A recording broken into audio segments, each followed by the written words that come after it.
There's also other use cases that we see that are very common in the manufacturing and auto manufacturing space.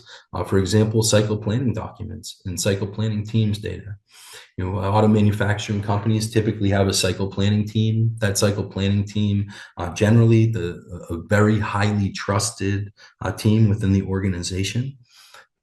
The information that they hold is the most sensitive IP that the organization has. It's their trade secrets. It's the new data that's going into their electronic vehicles.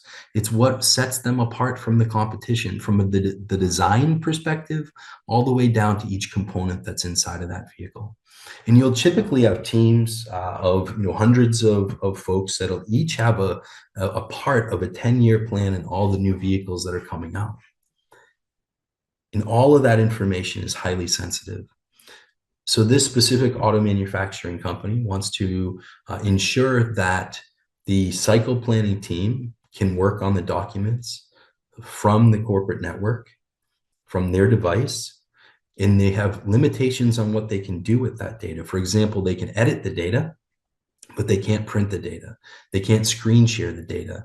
They can't send that data outside of the organization. So these are granular controls that help them adhere to their intellectual property concerns of data leakage for internal use. As I mentioned previously, we're also doing a great job when it comes to protecting data externally for third-party use cases as well.